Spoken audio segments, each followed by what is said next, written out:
ஒரு நாட்டில் ஒரு குறுநில மன்னன் இருந்தான். அவன் நிறைய படை வீரர்களை கூட்டிகிட்டு அண்டை நாட்டில் போயிட்டு யுத்தம் பண்ணலான்னு சொல்லி அவன் போய்கிட்டு இருக்கான். அவன் போயிட்டே இருக்கிற இடத்துல ஒரு அடர்ந்த காடு, பயங்கர பெரிய அடர்ந்த காட்டில் வீரர்களோடு அவன் போயிட்டே இருக்கும்போது ஒரு முனிவர் தவத்தில் இருக்கார். ஒரு முனிவர், அது எப்படி இருக்கிறாருன்னா, ஒன்றுமே ட்ரெஸ்ஸே இல்லை. அவர் வித்தவுட்டாக ட்ரெஸ் இல்லாமல், அவர் ஆடைகள் இல்லாமல் அவர் தவத்தில் இருந்துகிட்ருக்கார். இதை அந்த மன்னர் பார்த்துட்டு, என்னடா இந்த முனிவர் கொஞ்சம் கூட ஒரு ஆடையுமே போடாமல் இந்த காட்டுக்குள்ளே, அடர்ந்த காட்டுக்குள்ளே இப்படி தவத்தில் இருக்காரே, இந்த காட்டில் பயங்கரமாக பனியாக இருக்கே, இங்கே எப்படி இந்த பனியில் இருப்பாங்க, அவருக்கு ட்ரெஸ் இல்லாமல் இருக்கேன்னு சொல்லிட்டு இந்த ராஜா யோசிக்கிறார். யோசிச்சுட்டு தாங்கிட்ட இருந்த ஒரு நல்ல ஒரு காஸ்ட்லியான ஒரு பிளாங்கெட் எடுத்து, அந்த போர்வை எடுத்து அந்த தவத்தில் இருக்க முனிவருக்கு போத்தி விட்றாரு. இந்த போத்தி விடும்போது அந்த தவத்தில் இருந்த முனிவர் டக்குன்னு கண் முழிச்சு பார்க்குறார். பார்த்தா ராஜா இருக்கார். ராஜா பக்கத்தில் அந்த போர் சேவகர்கள்லாம் இருக்காங்க. அதை பார்த்ததும் ராஜா சொன்னார், இல்லை, நீங்கள் ரொம்ப குளிரில், காட்டில் பயங்கர குளிராக இருக்கே, நீங்கள் இப்படி ஆடை இல்லாமல் இருந்தால் எவ்வளோ கஷ்டம், அதான் போத்தி விட்டேன்.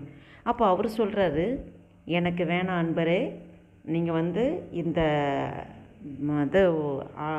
இந்த போர்வையை நீங்கள் இல்லாத ஏழைகளுக்கு கொடுங்க அப்படின்னு சொல்லி இந்த முனிவர் சொல்கிறார். ராஜா சொல்கிறாரு, இந்த காட்டுக்குள்ளே நீங்கள் ஒரு ட்ரெஸ்ஸும் எதுவும் இல்லாமல் நீங்கள் தான் இந்த காட்டில், உங்களை தவிர வேறு யாரும் ஏழ்மையாக இருக்கிறபடி எனக்கு தெரியல, ஏழையாக இருக்கிறபடி தெரியல, அதனால தான் உங்களுக்கு நான் இதை கொடுத்தேன் அப்படின்னு சொன்னதுமே இவர் முனிவர் சொல்கிறாரு, சரி, நீங்கள் இப்போ எங்கேருந்து வரீங்க அப்படின்னு சொல்லி கேட்டதும், நாங்கள் இன்னொரு அண்டை நாட்டில் போர் செய்கிறதுக்காக போயிட்டுருக்கோம் அப்படின்னு சொல்லி முனிவர்கிட்ட ராஜா சொல்கிறார். அப்போ முனிவர் சொல்கிறாரு, நீ இவ்வளோ படை வீரர்களை நீ வெறும் ஒரு அண்டை நாட்டில் நீ யுத்தம் பண்ண போகிற, இத்தனை வீரர்களோட உயிரை நீ பணையம் வச்சு தான் அந்த யுத்தத்தை செய்கிறதுக்கு நீ புறப்பட்டு போகிற. இதனால் எத்தனை உயிர்கள் பழி வாங்கப்படும் பார்த்தியா? எத்தனை உயிர்கள் எதுக்காக? உன் ஆதாயத்துக்காக. நீ இதுக்கு உனக்கு இது நீடட் வேணும், உனக்கு இது ஆதாயம் தேவைங்கிறதுக்காக தான் நீ இத்தனை உயிர்களை பணைய வச்சு நீ ஆதாயம் தேடிக்கிற. அப்போ உன்னை விட பெரிய ஏழை வேறு யாருமே கிடையாது அப்படின்னு சொன்னதுமே, அப்போ தான் ராஜா யோசிக்கிறாரு, ஐயோ, உண்மையிலுமே இது தப்பான காரியமாச்சே, நான் இந்த ஆங்கிளில் நான் யோசிக்கவே இல்லையே அப்படின்னு சொல்லிட்டு ராஜாவுக்கு. அப்போ முனிவர் சொல்கிறாரு, நீந்தான் ஏழை, இந்த போர்வையை நீயே பிடிச்சிக்க, எனக்கு வேண்டாம் அப்படின்னு சொல்லி முனிவர் கொடுக்குறாரு. அப்போ தான் ராஜாவோட கண்கள் திறக்கப்படுது. உடனே அந்த முனிவர்கிட்ட நன்றின்னு சொல்லிட்டு வணங்கிட்டு அந்த படை வீரர்களை கூட்டிகிட்டு யுத்தம் பண்ணாமல், அண்டை நாட்டோட யுத்தம் பண்ணாமலே திரும்பி போகிறாரு. இவ்வளோ உயிர்கள் காக்கப்பட்டுச்சு, இவ்வளோ உயிர்கள் பழி போகாமல், இவ்வளோ உயிர்கள் இறந்து போகாமல் அந்த போர் நிறுத்தப்பட்டனால இவ்வளோ பேர்த்தோட உயிர்கள் காக்கப்பட்டுச்சு. அந்த ஒரு நல்ல காரியம் நடந்துச்சு. அப்போ போதுமென்ற மனதுடனே கூடியதான் தேவபக்திக்கு மிகுந்த ஆதாயம். போதுங்கிற மனசு வேணும், நமக்கு இருக்கிறதுல நிறைவு வேணும். இதுதான் நம்ம வேதத்தில் ஒன்று பார்க்குறோம்.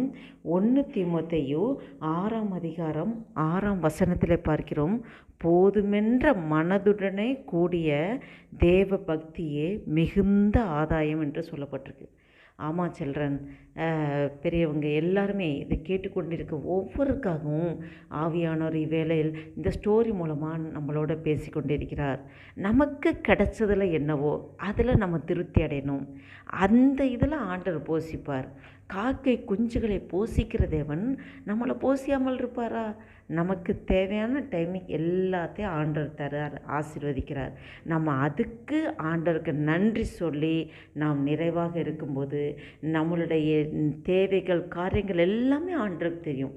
அதினதின் காலத்திலே ஆண்டவர் நேர்த்தியாக செய்வார். கர்த்தருக்கு கிடைச்சதுக்கு நாம் நன்றி சொல்லி ஆண்டவரை கனம் பண்ணுவோம்.